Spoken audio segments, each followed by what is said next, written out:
I'm just a working man. My boss does the supposing. Welcome to Is It a Classic, where we discuss famous films and some not so famous films. And about each one, we ask the all important question, is it a classic? Today, we turn our attention to the 1957 film, written by Reginald Rose and directed by Sidney Lumet, 12 Angry Men. There will be spoilers. Let's get going.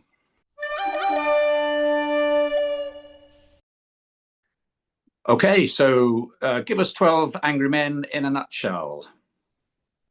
I think there's three main things here that place this. One is that this is a film that comes out in the late 50s or in the mid 50s. The copyright at the beginning says 56, but I think it came out in 57. I might be wrong about that.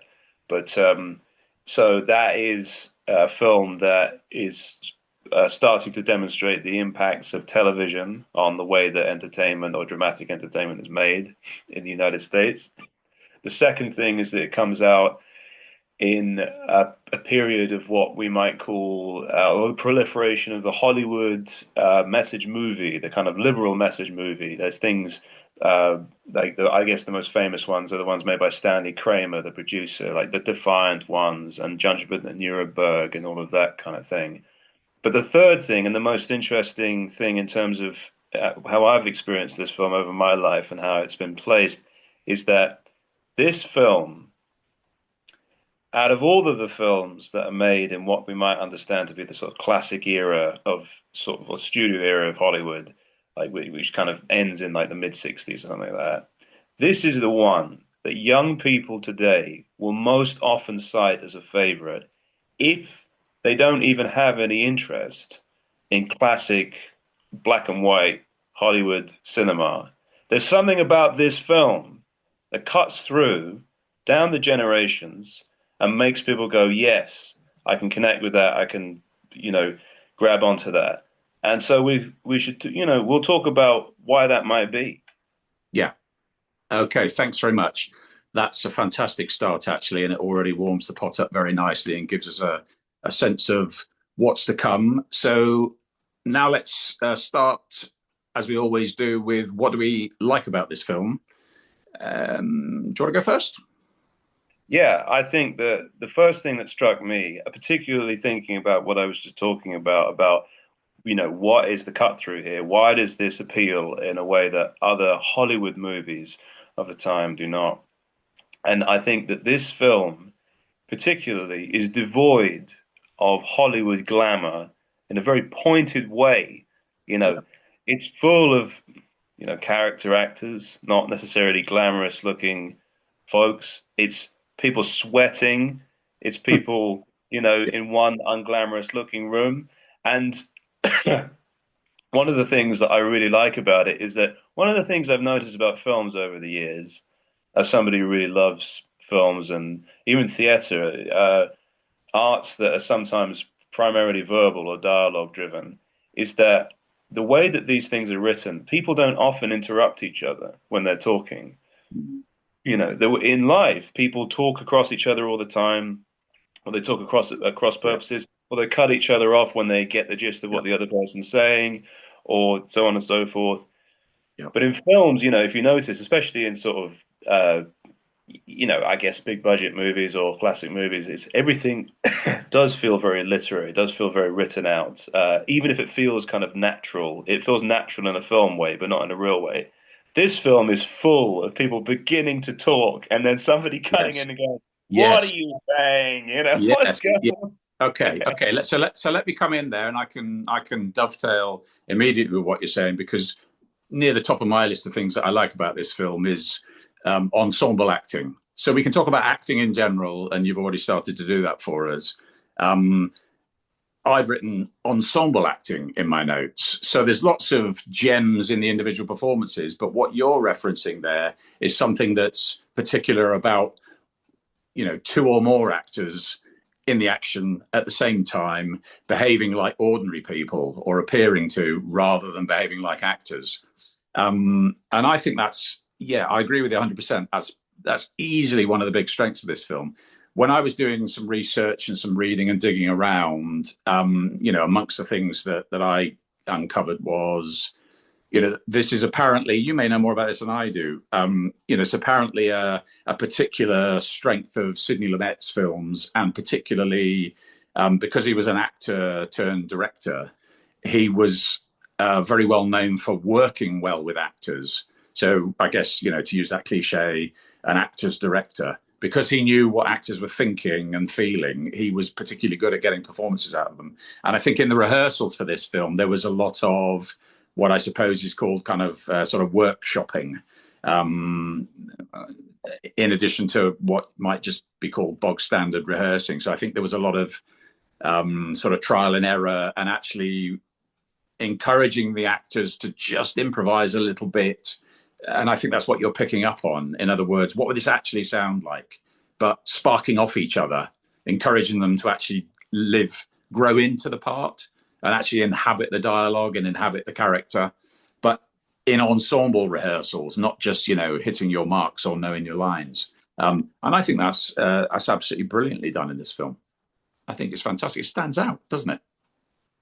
It stands out for the time. It stands out for 50s Hollywood. I mean, we're talking about, I think, an era where a lot of the glamour and the glitz of the thing was still very much in place. And I think one of the responses to the encroachment of television in the marketplace was to make these bigger, grander epics. But this is completely the opposite way. I mean, it's interesting you say about Lumet, because in a way, I think the most famous Lumet film. This is one of the most famous Lumet films, but the other ones are, you know.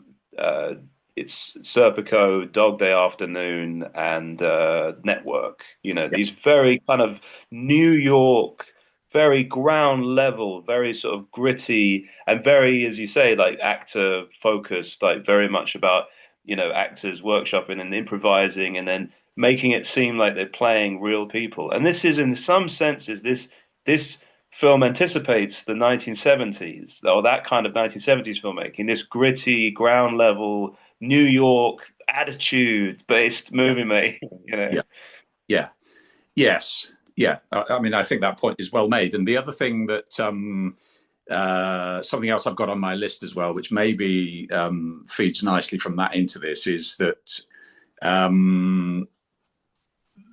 this is really a script that takes all the possibilities of the courtroom drama, which was a very well-established genre by the time this script was written, and turns it into a jury room drama, which apparently hadn't really been done before. So I don't have an encyclopedic knowledge of theatre and, plays, television or whatever, but apparently this, Reginald Rose was amongst the first, if not the first person in, mass popular entertainment to work out that all the drama that people loved about the way the way cases played out in the courtroom, that hadn't really been transferred into the jury room yet. And he was absolutely right. And of course, that's a gift for actors, because the level of magnification on the performances of individuals, which is only a part of courtroom drama sometimes, isn't it? Close up of person in the witness box, close up of the judge's face, close up of the prosecuting barrister or whatever. But there's an awful lot of wider shots and reaction shots and so on. But this was an opportunity to put actors in a situation where foregrounding their performances was going to be the whole film, not just a part of it. And foregrounding the drama of 12 people interacting with each other was going to be the whole purpose of the film, not just a part of the film. So it's jury room drama, maybe for the first time. I think, as far as I understand it, that's true. That it was one of the earliest films to focus on, or it was a particular Reginald Rose like eureka moment that you could have the drama take place there. But it's interesting because I feel like what I think of as the courtroom drama, it involves a lot of exaggeration of the process of the courtroom, right? Yep. Just in terms of how Hollywood renders it, because if you've been to a court and you've seen court proceedings, it's very mannered and very objective and very sort of, because it's in essence it's a bureaucratic workman-like trying to lay out piece Yes. by piece. That's dramatically completely useless. So Yeah. as you say. Justice being done and justice being seen to be done, isn't it? Yeah. And it has to have all of those performative elements to it. Otherwise, people don't believe that justice is really happening in the room. So what you usually have is these dramatic testimonies on the witness stand for the movies, and then Yeah, that is the locus of what how yeah, it would be dramatized on film. But here we're in the jury room, and what this allows is for the human fallibility of the process yeah, to be the most prominent thing, where it's actually because we've got the classic says was like Martin Balsam comes in and he's trying to organize it, and then yeah, so it follows on that actually these disparate personalities, this this thing that has been objectively laid out, which is the facts of the case, the notion of justice and everything like that. yeah. When you get human beings on it, it gets complicated, you know. Yeah, it's complicated. There's in some ways some of yeah, you're absolutely right. He's juror number one, isn't he? The foreman.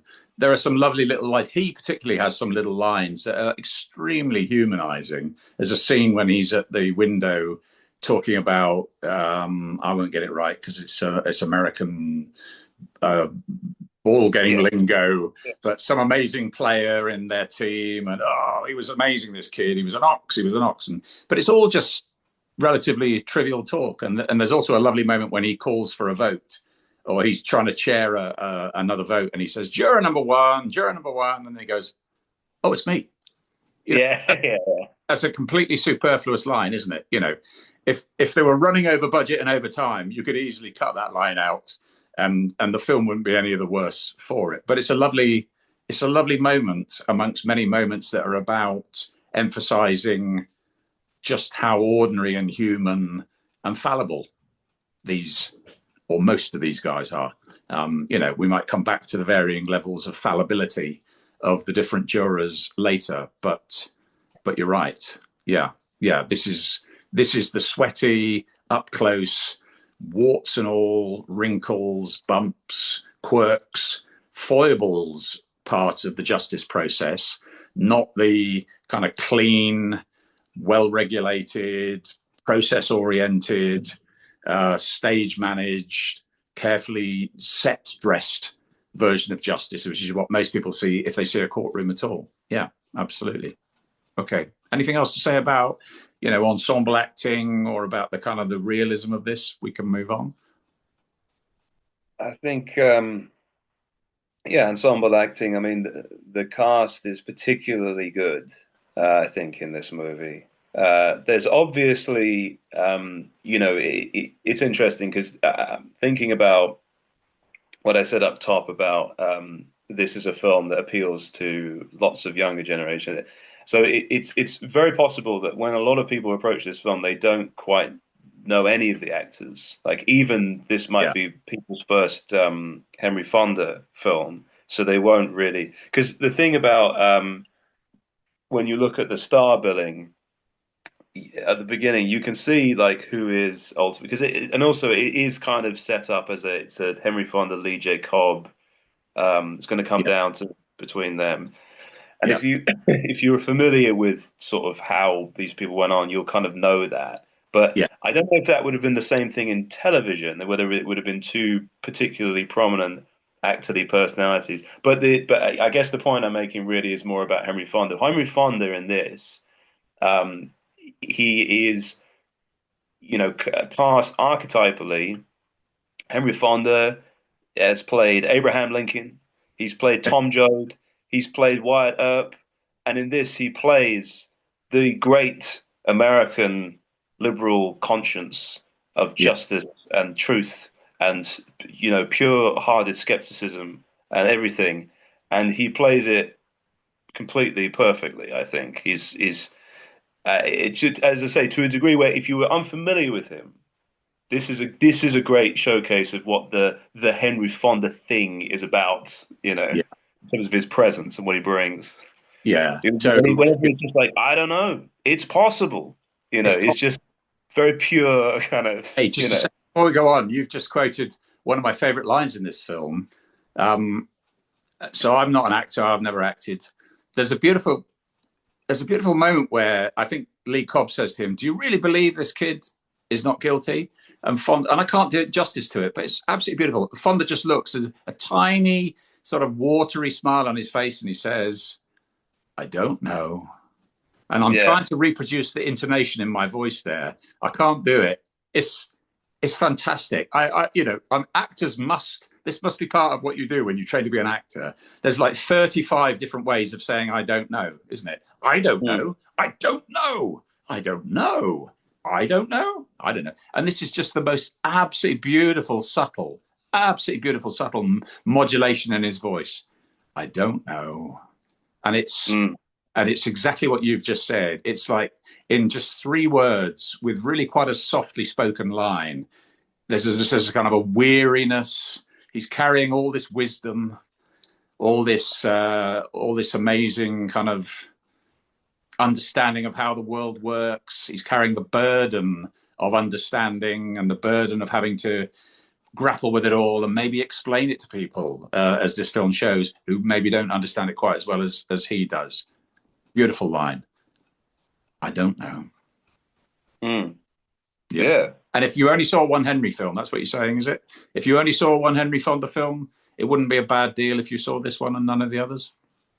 It wouldn't be a bad deal if this was if this was your first one, because this kind of gives you because and I think because I'm thinking about it in terms of as I say as I've seen younger generations really take to this film, and I think there's a degree to which the film does bridge the gap between its two different or it's separate generations of acting. I think are happening here.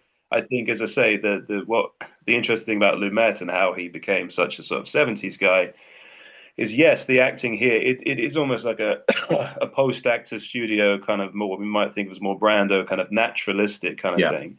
But I think the two lead performances, or not, they're not really lead performances. They are part of an ensemble, but sure. the top bill performances, Henry Fonda, Lee J. Cobb, it's a different. It's not quite Yeah, natural, but it does work really yeah, well. yeah. I mean, I'd written also in my notes that it's actually. I mean, some people could find it irritating, I guess, but it's a joy to see a range of somewhat different acting styles all on screen at the same time. And I love it when you can almost see, like, in a sense, the past, the present, and the future of a genre at the same time, represented by the cast that are actually in the play or the film that you're watching. I remember when we wrote the book about silent horror cinema, saying it was quite arresting to see some films. Nosferatu was one in particular, where it's clear that of the different actors in the film, they're behaving as if they're acting in a very different film. You get two or three people in the same film. One of them looks like they totally know where cinema's going, and the other Mm. one thinks cinema is just an outgrowth of 19th century theatre. And it's all about declaiming and massive wild gestures that would slap somebody in the face if they happen to be standing next to you at the wrong time, kind of thing. And I think there is, although it's much more subtle, there's a wide variety of acting styles on the screen. They work brilliantly well together, but there are people who come somewhat more from the slightly more declamatory, slightly more theatrical, slightly more exaggerated expression school of things. And yet there are performances in this film as well where a tremendous amount of power is conveyed, as I was trying to mimic, Henry Fonda there, with just a slight change in intonation in the voice, or in a glance, or just in a change in the shape of the body language, and then the emotional tone changes. So it's all there on the screen. And although the ensemble together gets a lot of credit for being a fantastic group of actors all gelling, I think you can actually enjoy them almost like one at a time and go through and see what the heritage of that acting style is, pick them out, enjoy them separately, then you can put them all back together again and enjoy them as an ensemble. Fair comment? Yeah, and, and there's a great use of the ensemble in the camera work. The Talk one more of about the the camera work and the lighting, cinematography. Yeah, go for yeah, it. it's the thing that sort of jumps out at you is just how these faces are used and how it's very subtle and it'd be kind of tedious to go through the whole thing and say this Yeah. is how it progresses in terms of what it does. But it's like you notice how early on, when Fonda or somebody's alone, it feels like they're framed to be swamped in a sea of faces who are just staring at them, sort of waiting for them to come up with the goods. And then as the film progresses on, there's more of a parity in the way people are framed and blocked, and it allows it to sort of feel a bit more organic and natural in terms of how people are registering each other's uh,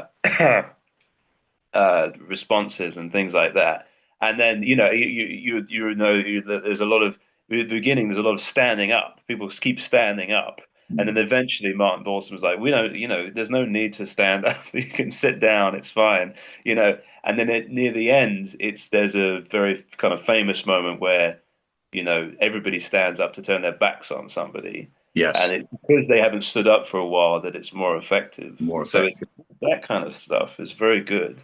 I saw a great stat when we're talking about no, actually, before I mention that, let me just say we should give a shout out. The cinematographer is a guy called Boris Kaufman, and I came across a little bit. I think there seemed to be a bit of disagreement between Sidney Lumet and Boris Kaufman, or at least in Boris's absence, because he seems to have done far fewer interviews, perhaps understandably, than Lumet's done, as to who was responsible for lens choice and some of the framing and the lighting decisions. You would imagine it would be Boris Kaufman, because in a film like that looks like that, it's a reasonable bet that the kind of director of cinematography is going to have had a lot of input. Sidney Lumet says that he chose the lenses, he chose the shots, he chose the framing.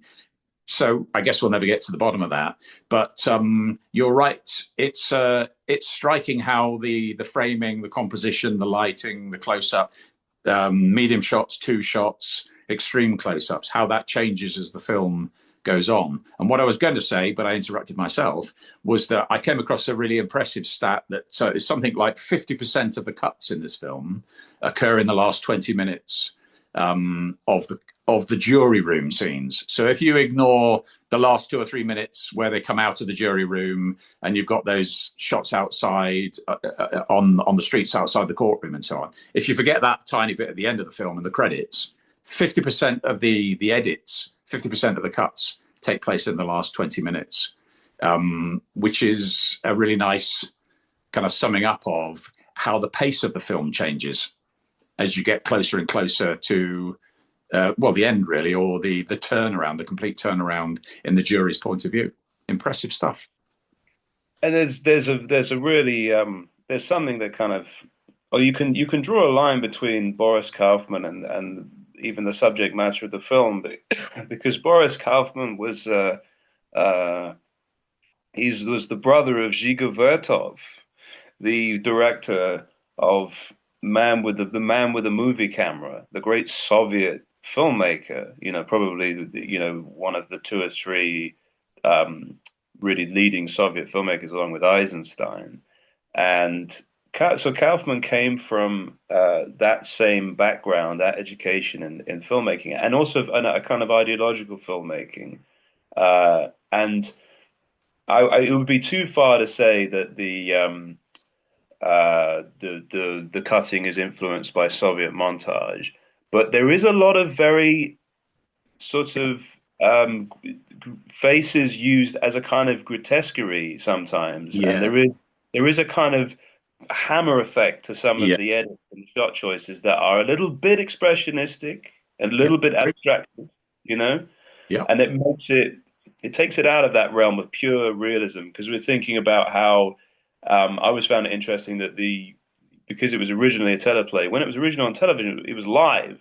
So there yeah, would have been none of this kind of staging. Absolutely none of it in terms of the camera cutting. It would have been like, watching surveillance footage almost. Uh, right.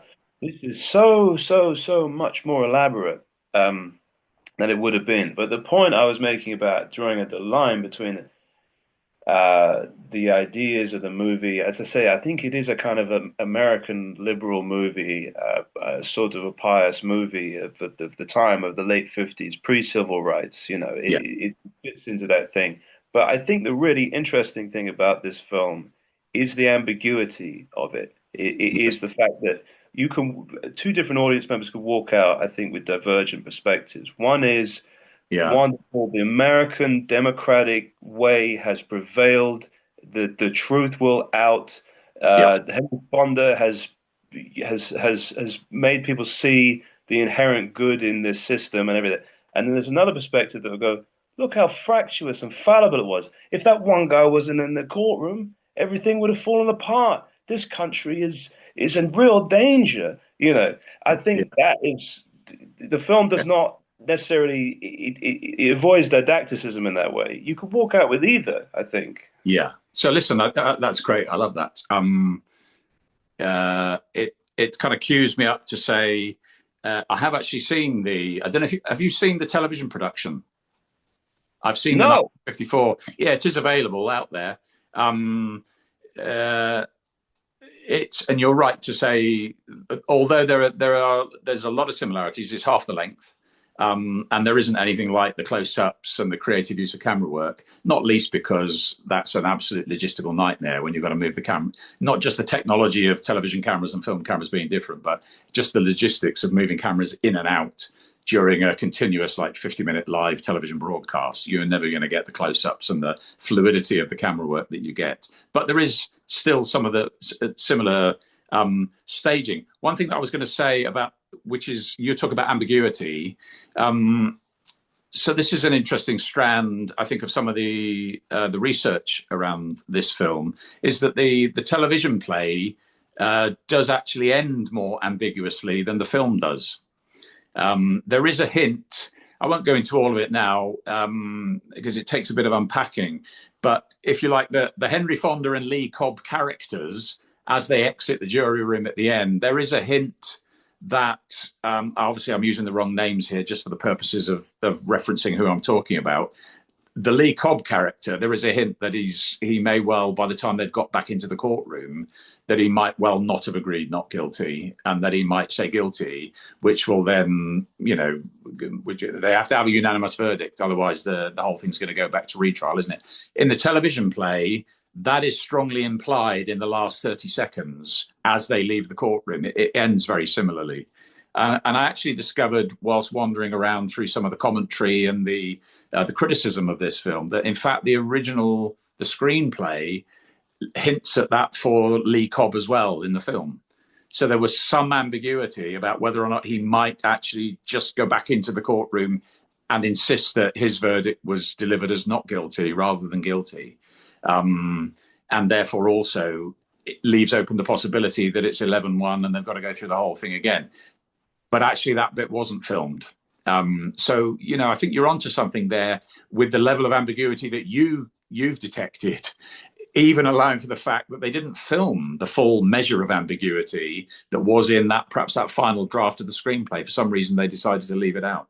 But you're right to say, even with that part left out, there's still a sense in which things are hanging in the balance, or, mixing my metaphors or whatever, but, balanced on a knife edge, even with the overt ambiguity edited out. Listen, I wanted to just say something else to you as well and see what you think about this, because you introduced right at the top of this discussion the idea that popular with young people. Do you agree? I think that one of the attractions of this film is that every vote counts. And I wonder whether or not one of the attractions now, maybe more now than 60 odd years ago, the idea that every person has a vote which is consequential.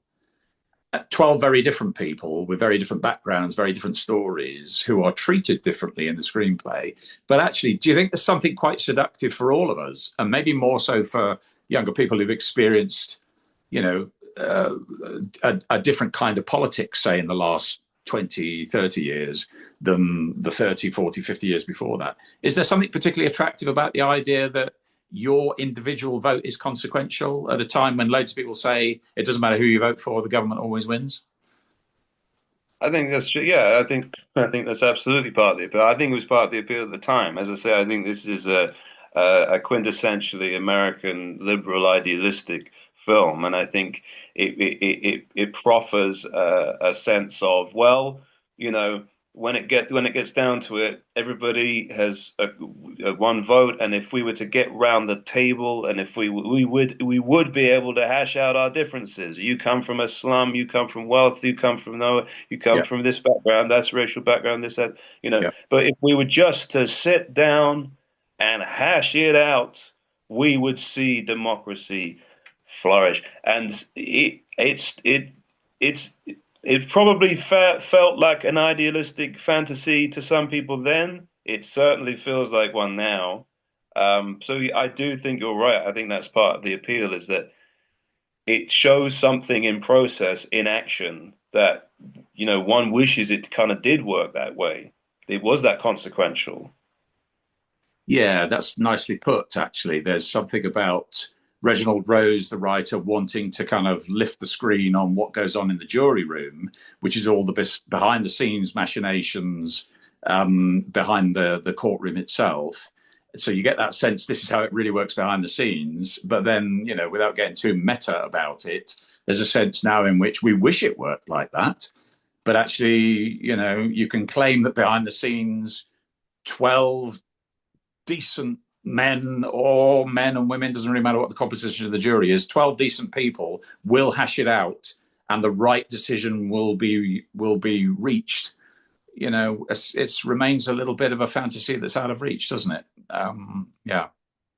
Okay. Yeah, and as I said, I think it was then. It was then and it still is now, and we're still, tormenting ourselves with these visions of what perfect machinery behind the scenes might look like, and it's not like that. Listen, I think I need to move us on. I want to mention one more thing, and unless you've got anything else you want to mention about what we like about the film, very happy to hear other views on that. But the next thing, I just want to give a little shout out to the score. I don't spend too long on this because I think it could get very boring if we tried to do a kind of anything like an in-depth analysis. But I really like the score of this film. I don't think people don't need to have music degrees or qualifications, obviously, to have a view on this. But some of the stuff that I like, it probably does get a little bit nerdy. I don't know if you've got any views on it. I love the opening theme because it's deliberately ambiguous. And again, I don't know, people might be unconsciously aware of that or may never have thought about that before if they don't dwell on these things very much. But they're sitting alongside all the things you've said about ambiguity. I think the score absolutely nails it. I assume it was written for the film, and I assume it was written by a composer. I've got his name written down somewhere. I think it's Kenyon Hopkins, I think the guy's name is. If I've got that wrong, I'll put the right name up on the screen. I assume it was written for the film, and it wasn't just music that he had written that was then considered suitable to be edited alongside the film. Because it, to my ears, it sounds very much like music that was written by somebody who had read the script. The famous opening theme, which then becomes the theme that runs throughout the score, is itself a very ambiguous theme. And the music shifts in and out of major and minor, and actually right through to the end of the score. Again, people may or may not be conscious of this. It never really resolves, and so I just wanted to say all of that because it slots exactly alongside everything you just said about the wishful thinking around how we would like to think all these things work, but actually the sense that things hang in the balance and that things might go badly wrong behind the scenes because there isn't going to be a moment of very beautiful closure and finality is exactly mimicked in the score. And I guess if you just want the score to lie in the background and enhance your enjoyment of the film, fine. But if you kind of zoom in on it, it's very cleverly written because it basically, in music, it tells a very similar story to the story that the screenplay tells. Don't know. Stop me, otherwise I could go on for ages longer. Any thoughts about that? It's very sparingly and effectively used as well, isn't it? The first cue is at the beginning, and the second cue is half an hour into the movie. Yeah, exactly. Yeah, Very yeah, clever. yeah. Very clever, very clever. Yeah, and as you say, it's very spare. There's that sense of kind of very plaintive, very that kind of sense of a single isolated voice at the beginning, I think, which is where you first see a close up of the young man's face. Yeah, and then you get the much more thunderous, what feels like a much more somewhat more orchestral climax right at the very end of the film. But in fact, if you listen, although it seems to be coming to a climax, and that's the kind of word that you might reach for the closing few bars of a film score. In fact, it doesn't resolve. It actually leaves, from a musical point of view, it leaves a lot of things not quite brought back down to earth and sort of still hanging in the air. So anyway, that's probably enough said about that. But I don't think the music gets talked about enough. You know, the screenplay is great, the direction, the cinematography, the acting, the performances are fantastic. This is also a little gem of a score, in my opinion, as well. And by the way, this film was made very cheaply. That's another one of the little bit of trivia tidbits that's easily uncovered when you do a bit of reading about this film. Henry Fonda wasn't paid for this. I think he took a percentage or something. He agreed to do it. They couldn't afford him basically, but he wanted to do the film. So he agreed to do it for no fee, but then I guess he made a percentage of whatever the box office takings were. And I mention that only because obviously that puts a limit on the kind of film score you can have as well, and the size and the number of musicians that can be paid to actually play the score. Those were different times. You haven't got a geezer sitting in a studio with a keyboard and some amazing whatever, Pro Tools or Sibelius or whatever, conjuring a whole orchestra just from playing a keyboard. You literally got to pay each musician that you want to play your score. So if the film is made on a modest budget, you're going to have a relatively small scale score as well. Okay, enough. Anything else to say about things that we like before we move on? Yeah, I just want to say, it's just the dovetail off of that. You say the film was not made for much money. I think it's a United Artists film. I just like to note that United Artists was the company set up by Charlie Chaplin, Mary Pickford, Douglas Fairbanks as a kind of independent film company, so away from the big studios, so that they could pour the profits of their films back into their films, and they didn't have to adhere to the schedules and the standards of big studios. The reason why this film is what it is, the reason why it's gritty and realistic and everything like that, is because it exists somewhat apart from the Hollywood of the time. Yeah. I noticed there's other films that are independent, are Universal United Artists that are maybe a little bit grittier, the grittier noirs, the grittier, whatever. Often there'll be a United Artists picture because that's as close as you could probably get to being a kind of independent film with a decent amount of money made with stars and everything like that. So yeah, Fonda seemed like he may very much made this off of his own steam. As you say, he did took a percentage. He didn't get it apparently because the film didn't do Yeah, I very think well. just Whatever. about broke even or something, I think. Yeah, it's like this was a risk. I think it's important to highlight that this was at the time a risk. It wasn't standard Hollywood product by any measure. Yeah.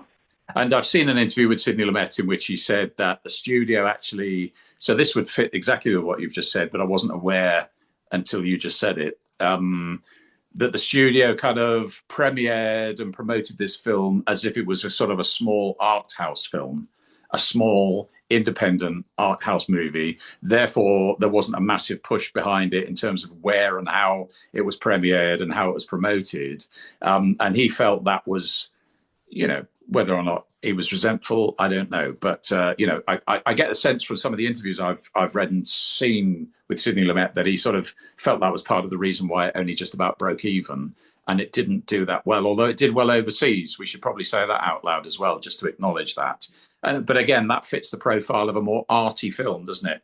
This is a film that didn't go down that well in the States, but did actually win awards, I think in like France and Germany and Spain, probably in the UK as well, but not in America until, which is a classic American story in its own way, until it starts getting shown on the telly. Oh yeah, A bit later, which is the sort of the It's a Wonderful Life type story, isn't it? It kind of yeah. sinks without trace, more or less. Then it starts getting shown on sort of whatever it was called, network television or syndicated television or whatever. And then suddenly people say, hey, this is a great movie. Wow, why did I not know about this? So it And had one to could wait. speculate. Say I again? think one can speculate. I think whether it was a similar circumstance because they say that the reason why It's a Wonderful Life did not hit is because it is gloomier than Yeah. the usual thing. And I think that might have been true of this. This Yeah. might have been a more downbeat thing than one wanted to see when you wandered into the into the cinema Yeah, on its initial release, and maybe in the comfort of your own home and your television, you're a bit more yeah, prepared for the you know the what it presents you. yeah. It's a good point, isn't it? Yeah, people.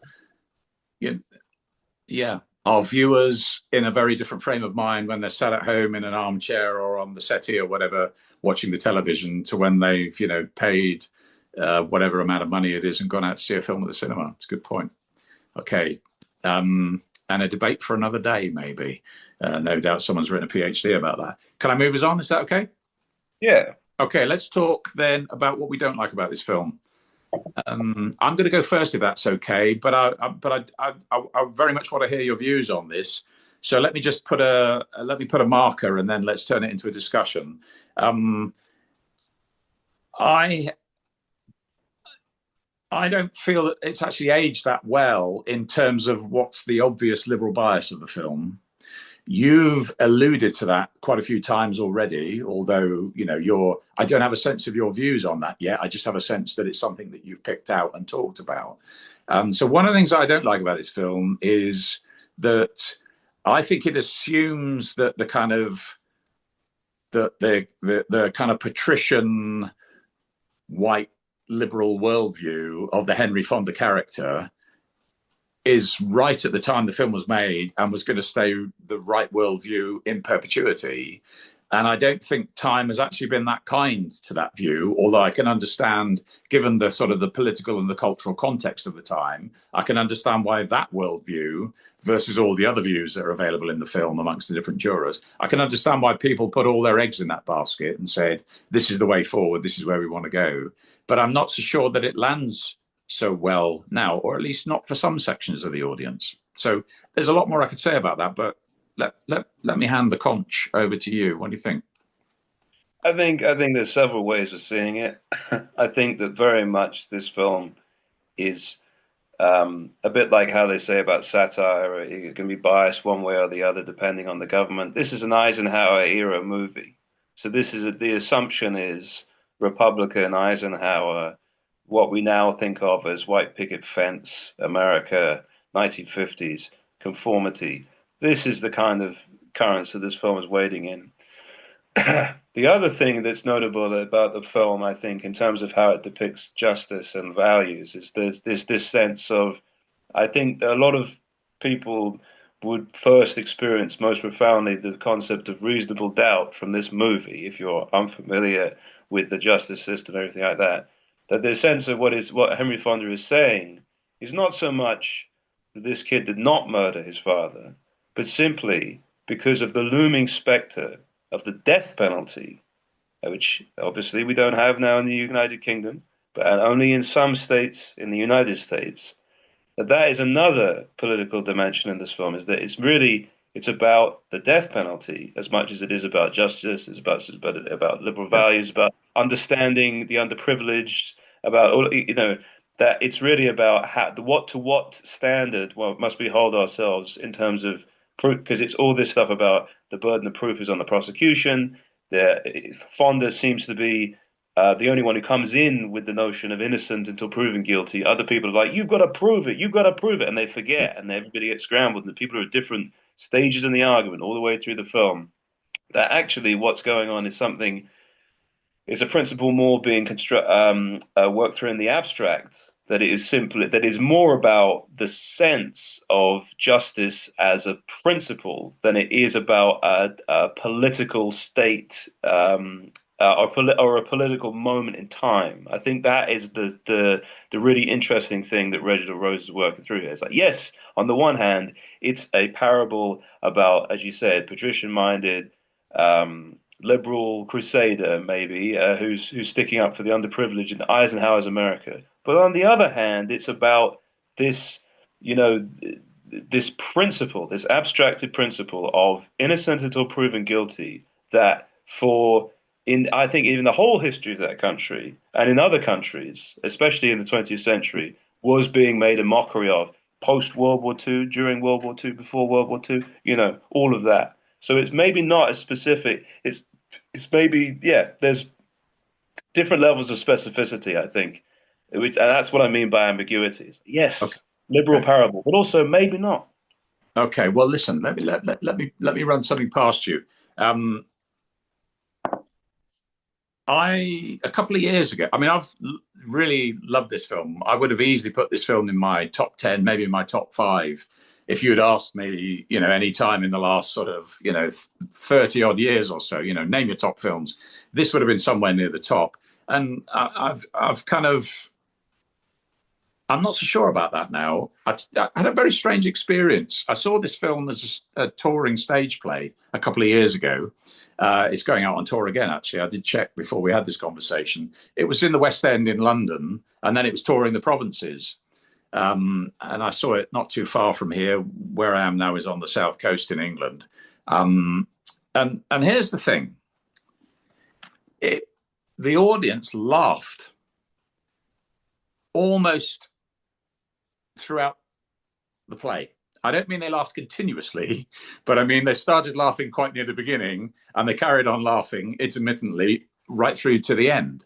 And I was absolutely gobsmacked, because I was coming from with decades of loving the film, and the stage version is basically the film. I mean, there's a bit of wheels within wheels here because, of course, it starts as a play. Reginald Rose actually adapted it himself for the stage. So I don't know if the touring production was actually Reginald Rose's own production or somebody else's adaptation. But basically, it's the film on the stage. And having cut decades of loving this film, having watched it countless times, I was really, really ready for the theatre experience. And I was amazed to hear people laughing. And help me work through my trauma here, because I don't think I've talked to you about this before, but it actually happened a couple of years ago. People laughed when jurors changed their minds. So if you're thinking, if anybody's never heard the concept of laughter during 12 Angry Men before, they're bound to be thinking, what do you mean they laughed? What do you mean they laughed? When did it? Because when they laugh is the important bit. And they mostly laughed when people changed their minds.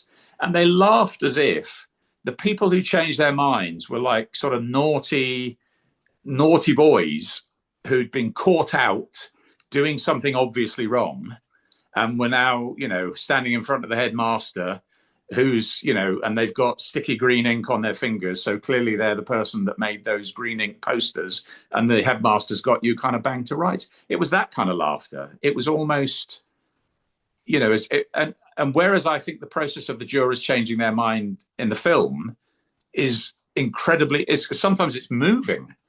Yeah, definitely. Moving. Yeah.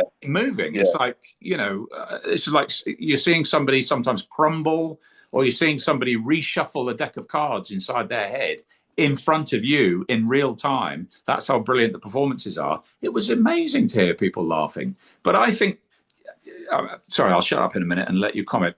What I'm asking you is, it seemed to me that they were laughing because the sort of the liberal bias of this film has now become so embedded in everybody's baseline worldview that it was just kind of obvious that they were wrong. Therefore, it was obvious that you'd find it funny because they were so wrong to think what they thought in the first place that it's like a no-brainer that they changed their minds. And it's just funny to watch it happen rather than it being a genuine process of somebody wrestling between alternatives.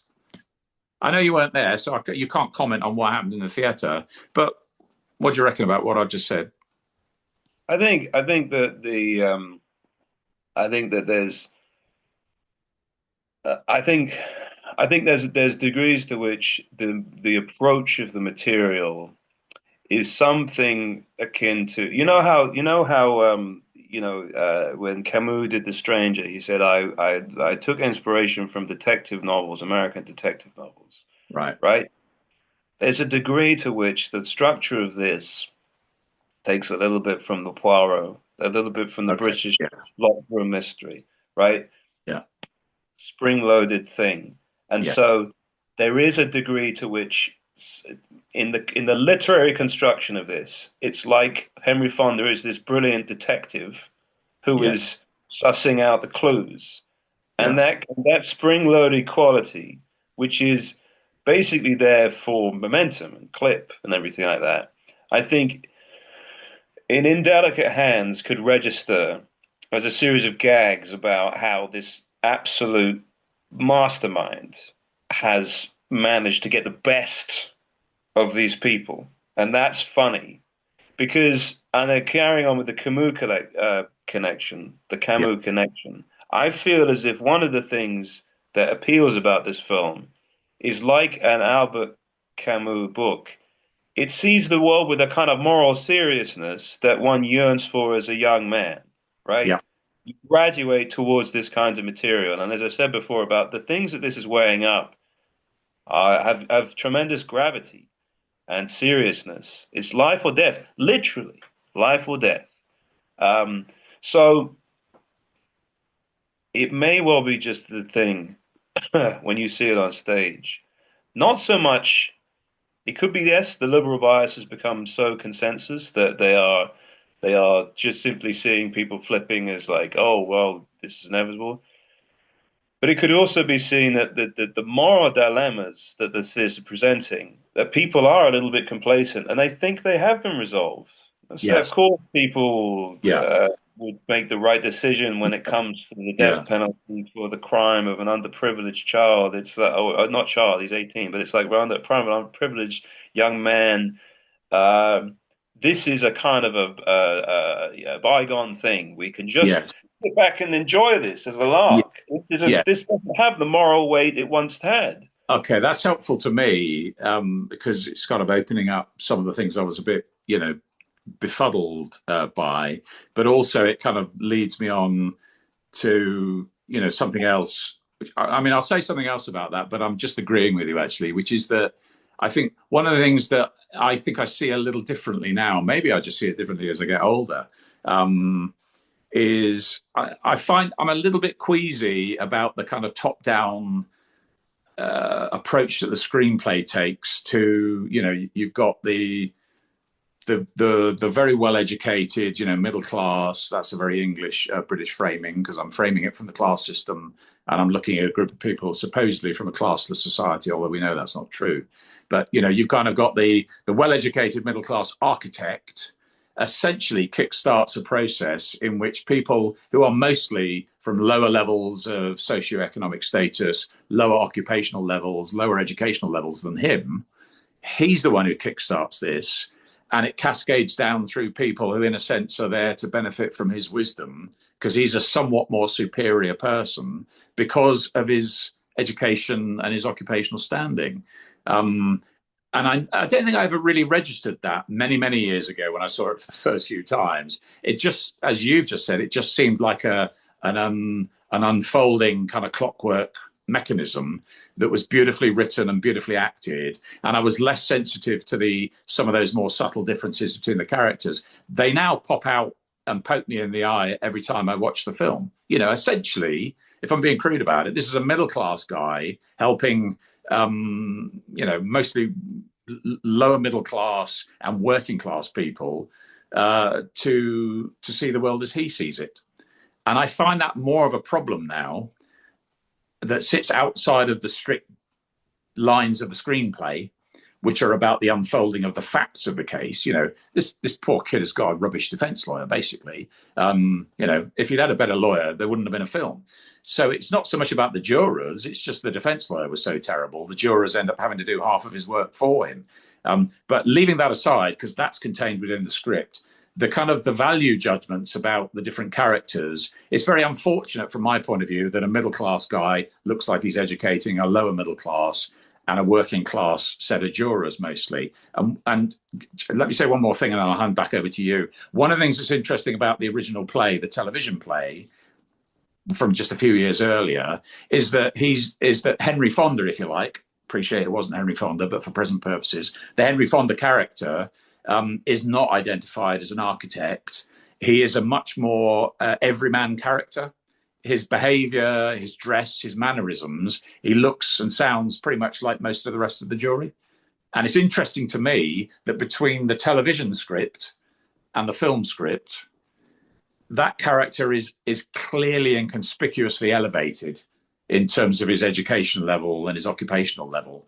And in a way, that's a shame, because I think if Reginald Rose, in a sense, I don't know, I'm going to put words in his mouth or ideas in his head here, but almost I feel like he didn't quite hold his nerve. If he held his nerve in the film script, and the person that first makes a stand is the guy that runs the garages, or the guy that's a painter, or, you know, the guy who grew up in a slum. If that person had been the person who first kicked off the doubt that leads to the reasonable doubt that causes everybody to change their minds, I think it would have been a totally different film, actually. But I just have something now causes me to pause with the sort of the class dynamics that were, if you like, invisible to me when I first saw the film and first decided that I thought it was brilliant. What do you reckon? I think what you're saying, it might be the remnants of the old, the ghost of Hollywood glamour in some way, acting against the intentions of the film. Because yes, there's a degree to which Henry Fonda is so tall and elegant, and he wears a wonderful white suit, which Yes. is well ironed and everything. And when we think about maybe the cinema of Sidney Lumet as it goes into the 70s, and the actors change, it's actors like Pacino and De Niro and everything like that. It may be, yes, the real setting that this film should occupy is a bunch of New Yorkers with their elbows on the table, eating fried chicken or something, saying, "What are you talking about?" You know, and it should have been a more earthy kind of actor in the Henry Fonda role. But Yeah. instead, it's wonderfully placid, white suited, tall, well spoken man. And it's a little bit too good to be true. And yes, it can feel like because he's so tall, he's talking down, you Yeah. know, as you say, from his education, from his architectural education, and his Hollywood glamour, his heightened quality. You know, it's a concession to the star system that maybe acts against the movie. The movie. Yeah. Yes. And unfortunately, all versions now, including the touring stage production, they they freeze the characterization, the script, and the backstories of the film characters as the theatre characters. So there's no adaptation of this that's gone back to Reginald Rose's original conception, in which the characters are a bit more homogenous, and it's all about the logic of challenging the beliefs and constructing reasonable doubt. That's kind of what happens in the television play. It's less class bound. And in a sense, if the theatre production was more in that spirit, I think it would have landed differently.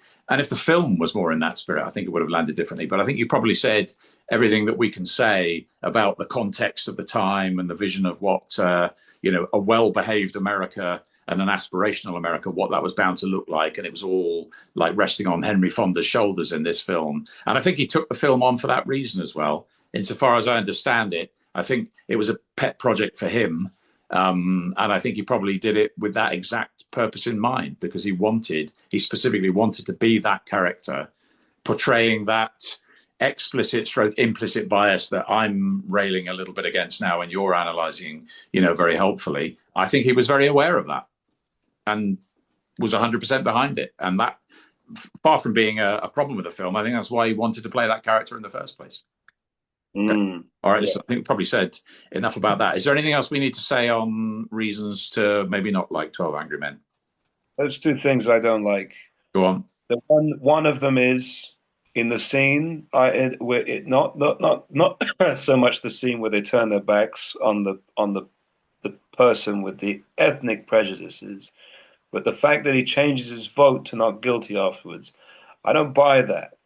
I don't buy that. I think that is very, very idealistic. I think that the idea that he would essentially be shamed into agreeing with other people without any further back and forth, any further comment, it registers as false. It's a wonderful moment. It's a wonderful moment, isn't it? It's wonderful on stage. It's wonderful on the screen. Yeah. It makes for a fantastic bit of blocking and filming. But actually, I agree with you. I've written in my notes, naive about that kind of moment. It's naive. This film is naive to think that if you just humiliate somebody, all you need to do is take the bigot, let's see how well this works out in the 2020s. Yeah, ostracize and humiliate him, and then all will be well. And you think, Well, he'll change his mind completely. He'll say, yes, exactly. now that you've done that, I agree with everything that you've believed." Yes, yes, You that's right. know, Yeah, yeah, no, I'm sorry. It's a false, very idealistic.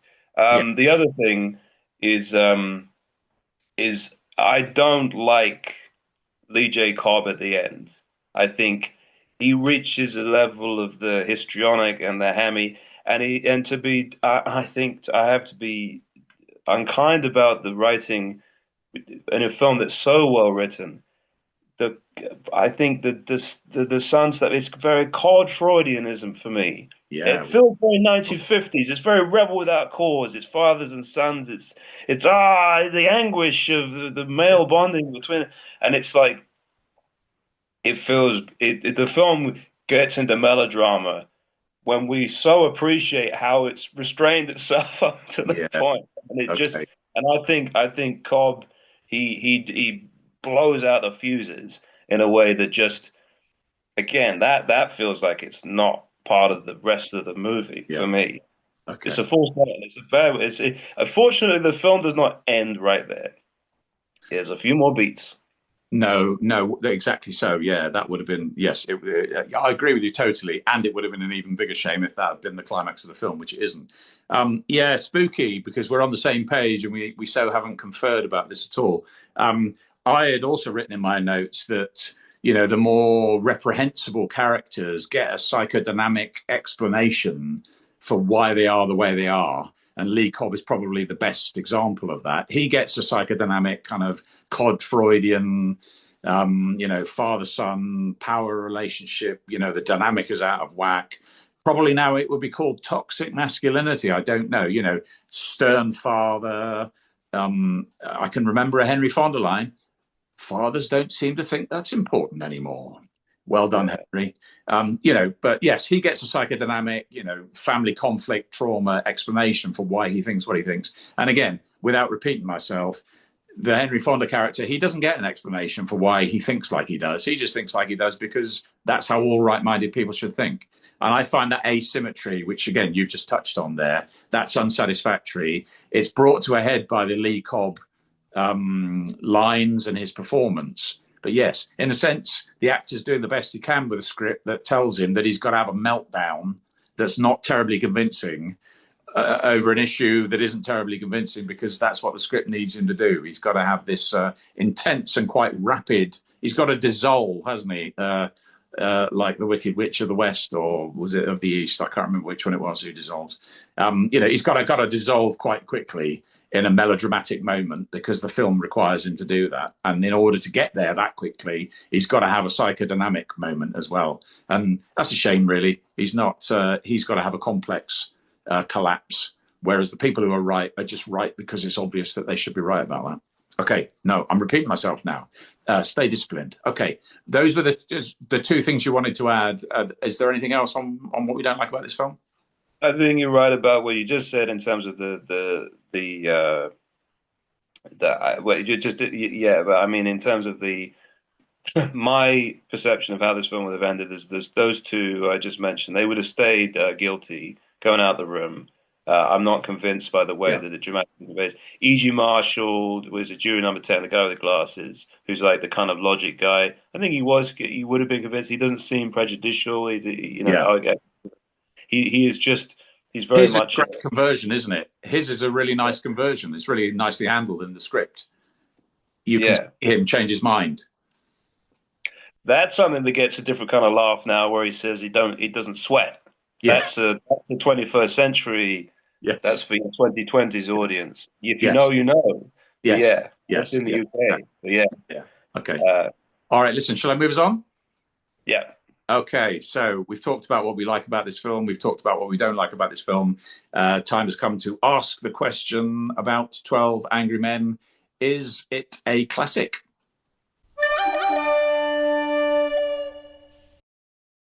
This is a classic because I was I was not necessarily looking forward to seeing it again because I've seen it like 10 times. within 20 minutes, I was completely wrapped up in it. I was absolutely totally compelled by this, as if it was made yesterday, as if they would made it tomorrow or whatever. There is everything that we've talked about when it comes down to it. This has a seriousness, a weight, an intensity, an energy, a momentum to it that is just kind of unbeatable. This is great cinema, even though it's like maybe contrary to what the things that we would think of as great cinema in the sense that it's very small scale. It is great cinema. It just pulls you right in. Like, yeah, it's Okay. still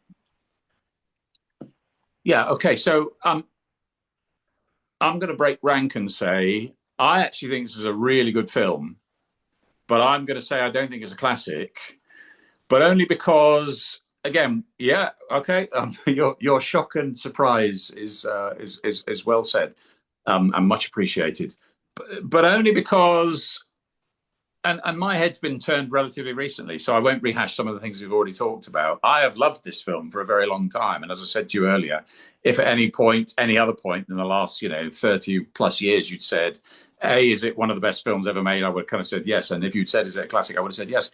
Now, I love all the things I've already mentioned that we've talked about that make this film a great film, and it undoubtedly is a great film. But now I just have a sticking point, which is that I'm just made queasy by, if you like, what I construe, and this is an English framing, fair enough, but I'm an English person, so that makes sense. I'm just made queasy by what I see as the class dynamics, the class politics of this, which, for reasons that are no doubt reprehensible and reflect very badly on me, I hadn't really registered in all the other viewings up until relatively recently. And I think I was tipped over the edge by the audience laughter. I am convinced by your analysis of that that's more about the kind of the spring-loaded nature, the detective, just the Columbo going, just one more thing, just one more thing. I like that. I hadn't thought of it like that. So I am convinced that was a large part of what makes it funny now, which is a jaw-dropping thing to have to even discuss in relation to this film. One of the things that makes 12 Angry Men funny in the theatre is the kind of sense of people's enjoyment of the kind of the clockwork mechanism unfolding of the kind of classic detective story. But nevertheless, there's still sufficient suspicion in my mind that it's a bit patronizing towards people of lower income and lower education levels in a way that I think it was probably, I don't know. I mean, you're not American, I'm not American. We're probably a little bit oblivious to some of the subtleties of the characterizations in this film. Um, I mean, America has always presented itself as a classless society. I think, therefore, it was possible to present people from what an English person would say were different social classes, and for an American to not necessarily see them as different social classes. I don't know. Maybe if we get someone commenting on this, maybe someone from the States can help us out here. But to me, it looks really obvious that there is a kind of a class snobbery. And it's unfortunate that the everyman figure of the television play, as it was originally written, wasn't cut and pasted into the film script. And therefore, we're given this film in which, let's be honest, in which a relatively posh, well-to-do, highly educated man essentially leads a set of jurors who don't share his background from the wilderness into the kind of the promised land, as it were. And I find the class dynamics of that a bit problematic now, in a way that were invisible to me before. And so I'm stuck. I'm sorry to say. I'll come to the point now. I think it's a really excellent film, but I think in the sense of it having something to teach that lasts the lifetime and beyond the lifetime of the film, I'd say no. I think it lands quite differently now, and I'm not sure it makes the points that it thought it was making, and that maybe people even now still think it's making. Okay, I mean, I'm happy for you to say anything you like about that, or if you want to rein me in, or just point anything out, if you want to add anything to that. I think of it really in the same way that I think of Apocalypse Now. Okay. Apocalypse Now, where as a film about the Vietnam War, it's solipsistic, it's narcissistic, it's the product of a film school student American conception of a kind of dream of a real life event. As cinema, it's genius. As cinema, as pure cinema, it's incredible. 12 Angry Men for me, as a social document, it's programmatic, it's contradictory, it's limited. As drama, it's extraordinary. That's where I lay. Okay, I think that's a perfect place for us to end. And thanks very much to you, my colleague in this discussion, for soldiering on with quite a heavy cold. We'll say no more about that. Thanks very much to you for watching and listening. We have a divided opinion here on whether or not 12 Angry Men is a classic. Thanks for your time. Thanks for your attention. Please do like and subscribe. Let us know in the comments if you've got any views about anything that we've said in this discussion, and also if there are any films that you would like us to review. In the meantime, take care, and we hope to see you again.